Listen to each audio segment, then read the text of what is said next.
So welcome to episode 7 of CRC's podcast. Today we're going to take you behind the scenes with our leadership team to talk about our public program, between public programs and press releases, to explore what CRC leadership looks like behind the scenes, especially during this heightened time where the community we serve, the immigrant community, is living under fear and uncertainty.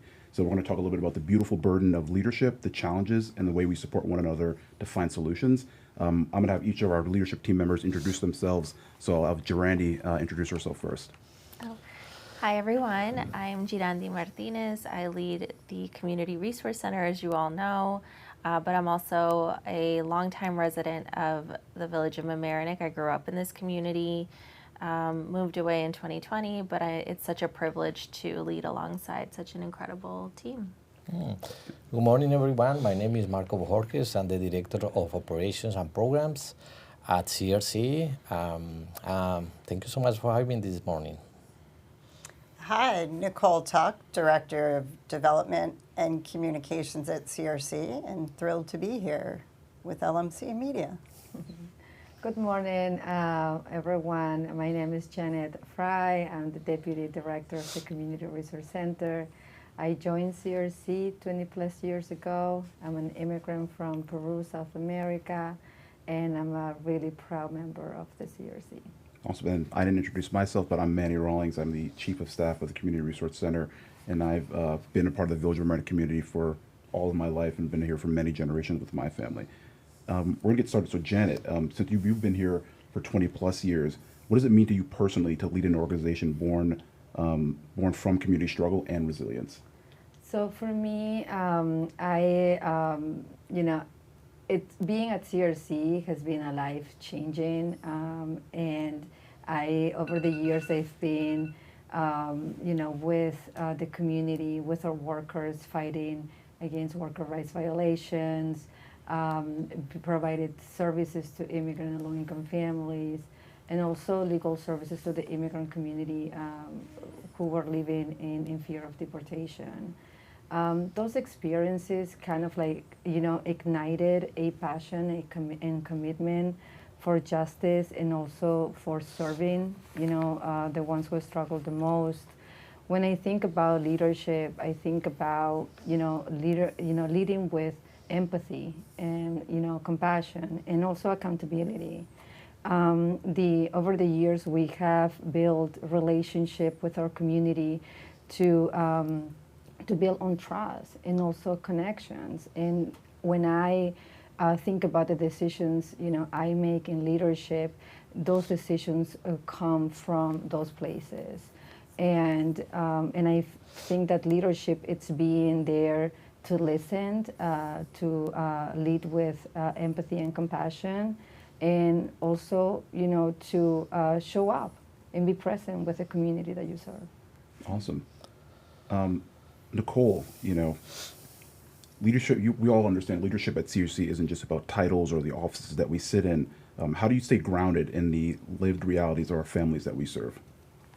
So leadership at CRC makes a point of spending time and connecting with our clients, whether that's dropping into our programs, just sitting with a client and talking through their experiences. So understanding the challenges that they face every day.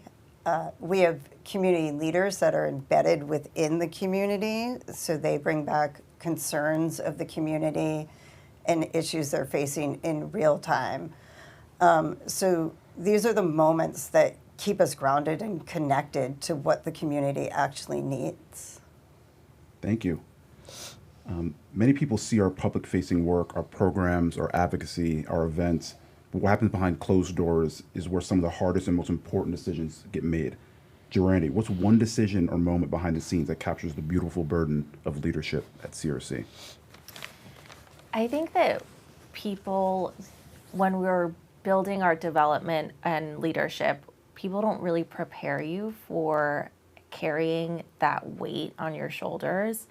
And so as we've developed, Janet mentioned that she started here when she was 20 years ago, and we've seen such a different kind of development of the organization. And so when we started, we had one case manager and we had one ESL program, and we were doing workers' rights work. And then through the developing needs of the community, we started providing a lot more programs and services. And as we've grown, we've kind of really shifted to how do we build advocates and build leadership within our community. And so when we're thinking about that, especially right now in these incredibly deeply uncertain times, you have to think about how are the decisions that we're making every day and dealing with those moments of crisis, how do they weigh in on the rest of the community? And I think maybe in past times, or even in the nonprofit sector, some leaders really just lead with a specific mission and focus on kind of getting the strategic priorities in place. And I think what kind of sets us apart is that we have to think deeply about what the community is facing and those moments of crisis and how we're going to respond in capacity. And as leaders, I think that those moments really keep us up at night. When we were going through the flood during Hurricane Ida and the pandemic before that, we weren't, it's not like you're preparing for a crisis every moment of every day. And so you have to really respond quickly to those issues. And so the smart way that we've kind of figured out how to not reinvent the wheel is that we've built coalitions with our amazing community partners, so that we're not like overburdening our capacity, but instead like using our areas of expertise and strength. So, the STEM Alliance is really great at logistics. CRC holds community trust, and we're great at case management and crisis response. And then like the houses of worship are helping us kind of be ambassadors for this work. So it is important for us to kind of acknowledge that we're not doing this alone, and that's what helps us with this kind of beautiful burden. But at the same time, it's challenging to hold that. So for example, these are uncertain times, and we're living with an administration that is like actively seeking to separate our families and create fear and limit people's freedoms. And we have to hold that reality really close to our hearts. But for us, it's like, okay, we know that that's true, that people have fear of any kind of authority right now. But it wouldn't be beneficial for us to know that reality and then completely shut down any communication with like different forms of authority, like local law enforcement, for example. So for us, we have to kind of really identify that if we're not building relationships with local law enforcement, then we're leaving a real gap in the public safety of our immigrant community and the rest of the community. So I think for us, for leadership, we kind of have to identify seeing the forest for the trees and saying like, okay, in the long run, this is what's going to help our community, but at the same time know that their realities are real and that there is very legitimate fear. And every day we're kind of talking together like, oh my gosh, how do we hold a forum with local law enforcement or invite them to a job fair without creating fear within our community, but at the same time, we want them to trust their local law enforcement, because then they can report crimes if there are crimes in the community. So that's just one example of kind of like this like burden, and it's a beautiful one. I will say, even though sometimes I lose my mind, but it's okay. And I think you highlighted it really well. I think the key piece of what we do and the beautiful burden we have is really creating and holding that trust. Because I think we have people come, and no matter, we serve immigrant and low-income families. That could be a family that's recently arrived seeking asylum, or that can be a low-income family that's been here and they come to us and they trust us to kind of support them and also to advocate for them for whatever services that they may need, which is really awesome. Marco, what's one misconception you think people have about leading a community-based nonprofit like CRC? Okay, the most of the people assume that in the world of the non-profit organization like CRC is mostly about giving charity and helping people in need. But the key element here is empowerment. Our goal is to help immigrant low-income families to build stability, confidence, and leadership so they can succeed by themselves. A leadership at CRC, we are not creating dependency in our clients. We are creating opportunities for them. For sure, I think you highlighted it really well. I think that's exactly what we do. I think we're not looking, like I said, we're not giving charity. We're really trying to empower our community so they can, one, reinvest in their community, but also be the next community leaders to help either help push our mission forward, but also serve people who are just like them, whether they're a low-income family or an immigrant family. And I think a lot of like the misconceptions about that is like when you're growing from a grassroots nonprofit to, adding more capacity to meet those needs, then it, in order to keep those kind of structures functioning, it becomes a little bit hierarchical. But I think for us, we've been really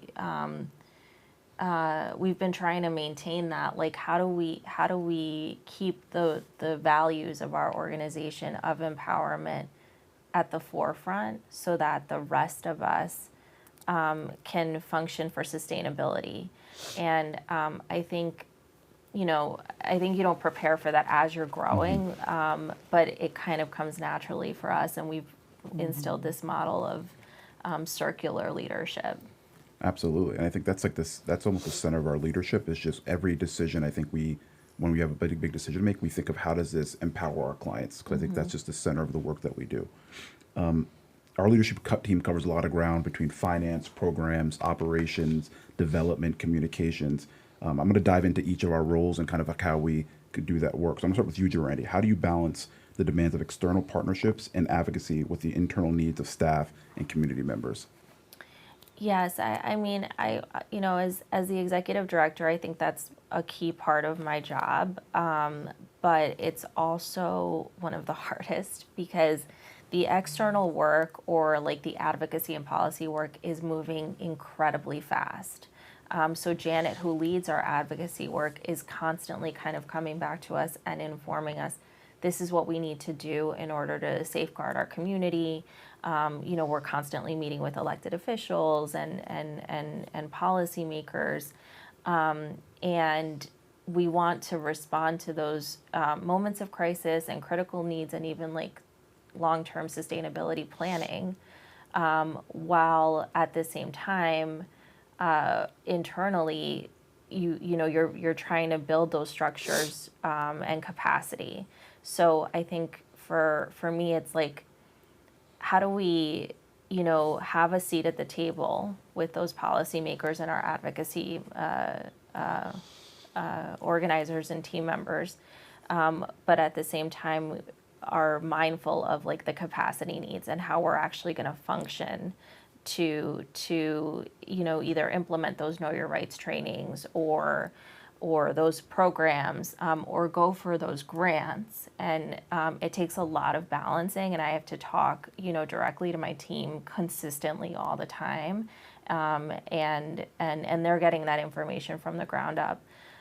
So advocacy starts at home, and we certainly always want to be doing that work, and you kind of just have to balance the two and make sure that you know what's going on in your internal organization, in your home, while you're kind of out advocating for those policy changes, and the balance is keeping up with how fast everything goes, especially now. I mean, we're getting some executive orders that are changing every single day, and internally we have to figure out how do we respond to that, how do we respond to it, but also not burden and overwork our team and still meet the community needs. So it happens, but We get it done. we get it done. The goalpost just keeps moving. When we think we get to a place of stability, Yes. I think it just keeps moving forward, and we have to keep making sure we understand that we can communicate to our team, but also let our clients know that we got this and we're going to continue to support you and offer services. Janet, as our Deputy Executive Director, you oversee a lot of different teams and kind of their day-to-day work. What challenges come with keeping programs running while also aligning with our larger mission? Yeah, I think as Jorandi was saying, there are so many things that you have to juggle, that you have to, listen to, and at the same time process as how you continue moving the work forward. And I think that the challenge there is that how do you keep yourself focused, when you have many different challenges coming at us, and at the same time, we have to think about our sustainability. So I feel like, keeping a close connection with our teams, creating spaces for them to share not only their accomplishments or the activities that they have programmed for the month, but also the issues and the challenges that they are seeing from the community, how the community is coming to us, what are they, emerging issues, because I feel like every administration brings in their own approaches to the economy, to the immigrants, so many different aspects of, what compose our society. And, in all of them, there are challenges that, based on the programs that we have, we learn from, and then how do we put all of those together and see, how those align with our mission in developing our advocacy. And not just our advocacy, our advocacy varies in terms of the way that you start doing it.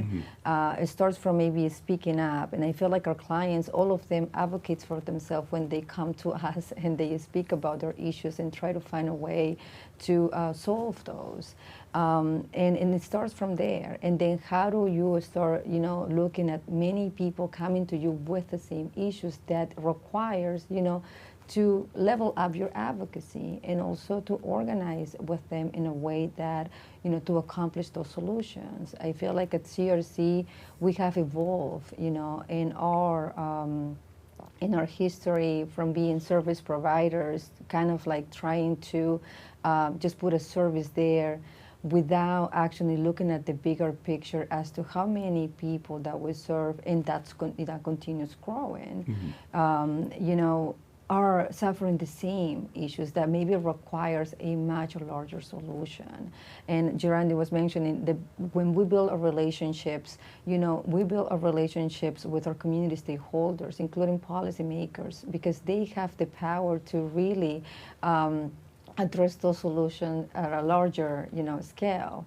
And that's what we trust on. That's where we, think that our policymakers, starting from our elected officials at the local, county, state levels, but also the people that we work with.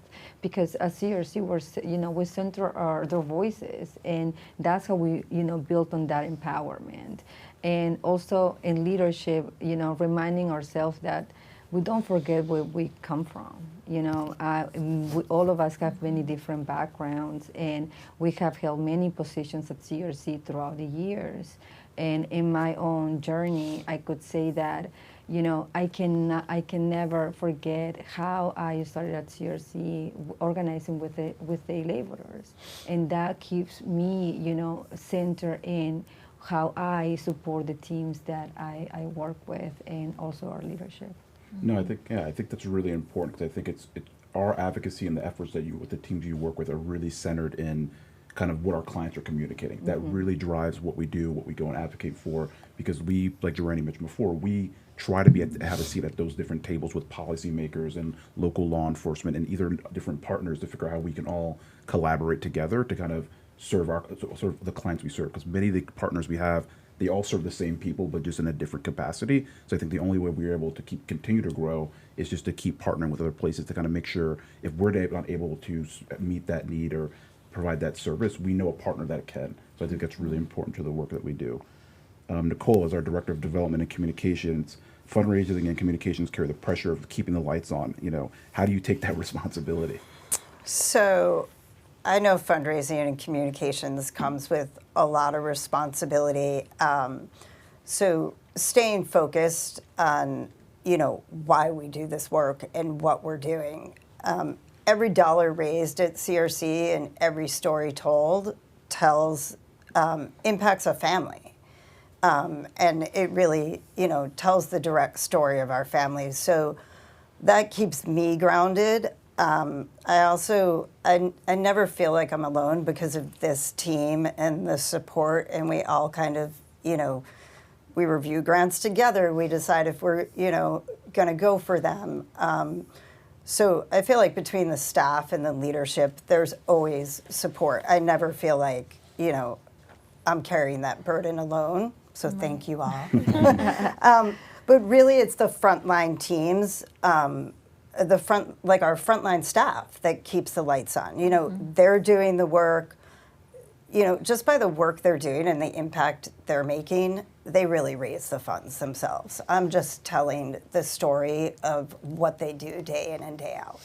But I think it's an important story to keep telling. I think we're really grateful that, you're right, we do all collaborate when we make these decisions together to go for different programs. But I think our leadership team really, sure, we all connect and we all talk about different opportunities, but I think we do also pitch some of these things to our staff to help make sure they're just much a part of the decision as us. So I think it's really wonderful.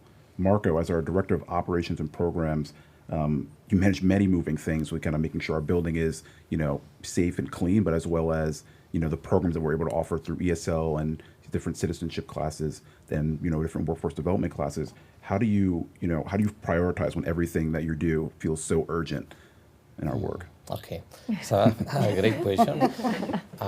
In places like CRC, almost everything feels urgent. Families we serve are facing immediate challenges. It is easy to say or to try or want to do everything at once.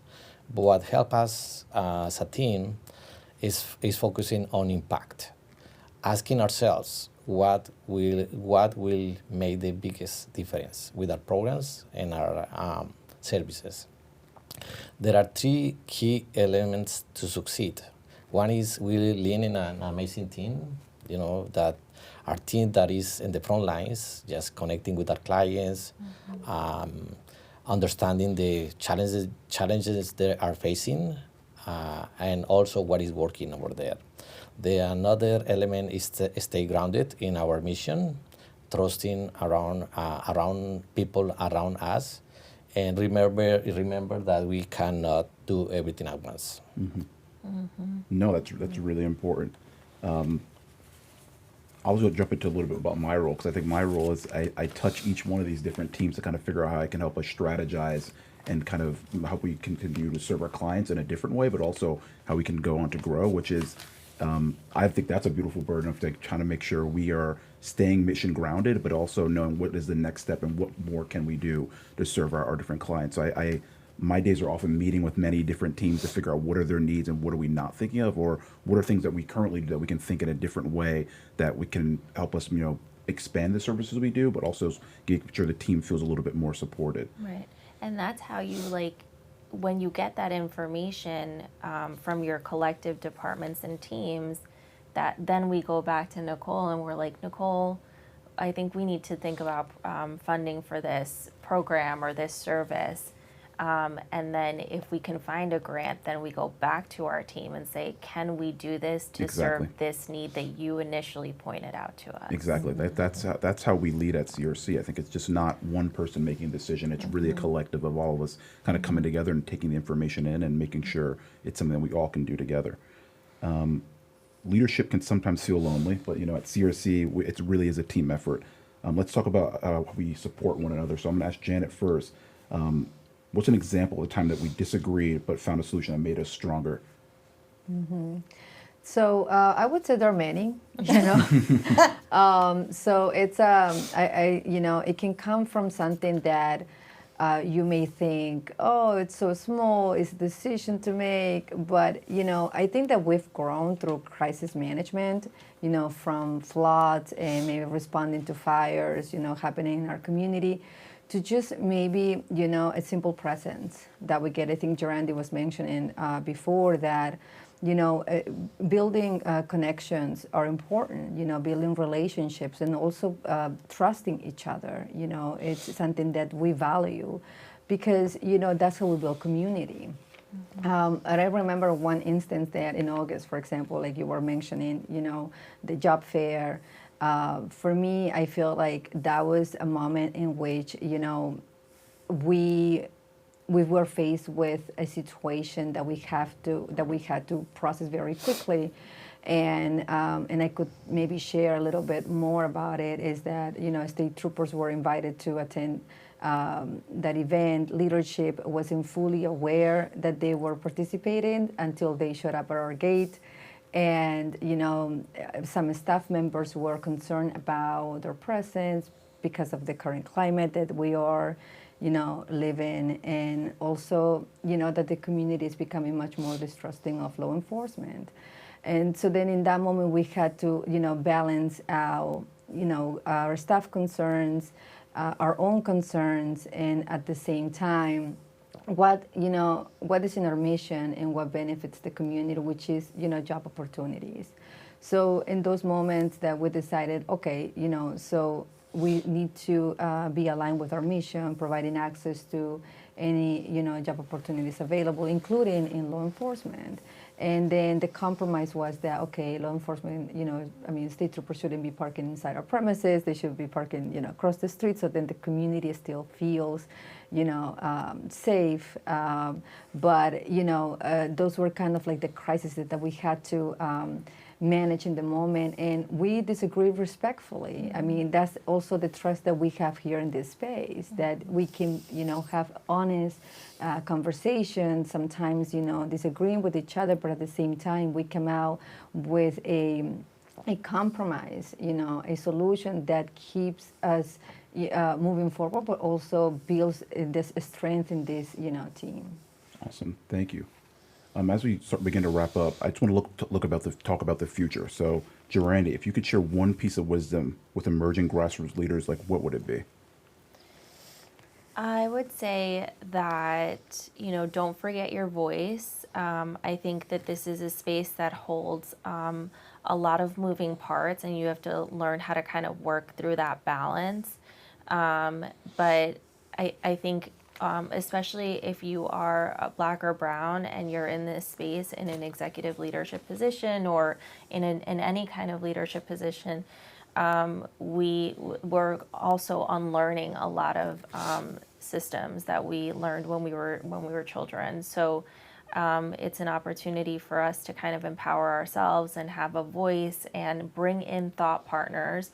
I would say that, I think we're all human. Like, we get tired and we sometimes feel uninspired when there's multiple moments of crisis. So the important thing is you can develop a model that works for you, so that in those moments of lull, you can step back and let other leadership members step in and help you lead. That really creates like a place for self-care, for healing, and it's at the same time like developing the rest of your leadership team, and it's simultaneously building a succession plan. So I think that's really important. I don't think a lot of people have this kind of model of leadership, but it has been incredibly useful for our organization to have everyone have a seat at the table and step in and step up when we don't, when we need to.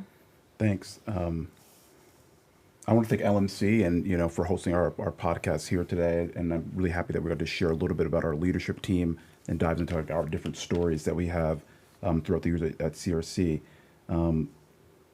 Leading CRC is not just about strategy and systems, it's about dignity, justice, and opportunity for immigrant and low-income families. I joined CRC recently this year, and to me, something that's really impactful for me is like, how can I impact more people? And I knew CRC because I grew up in this community, and I knew the community that it served, and I thought it would be a great opportunity to kind of join here and kind of support each of you, but also support our clients and the rest of our staff to figure out what our future can look like. Because I think there's so much potential for us to continue to grow. So that's why I'm really excited to be a part of this team and have a seat at that table in a leadership position with all of you. For people watching, we hope this conversation gave you a glimpse of what it's like to have that beautiful burden of leadership and what goes on to the day-to-day of like how we run our organization and how trust is really, really important. Thank you for listening, and please continue to follow us on our journey. And I just want to give a plug that our gala is November 20th. So if anybody wants to get tickets, check out our website, and we would hope that you can be there at our gala. crcny.org. It's also Hispanic Heritage Month, so if you want to celebrate a bit, go to our website, crcny.org, just to learn more about us. We have, more than just donations, support us with volunteering or coming to one of our events. Yeah. Definitely. And learning about us. And LMC Media rocks. So thank you for having us.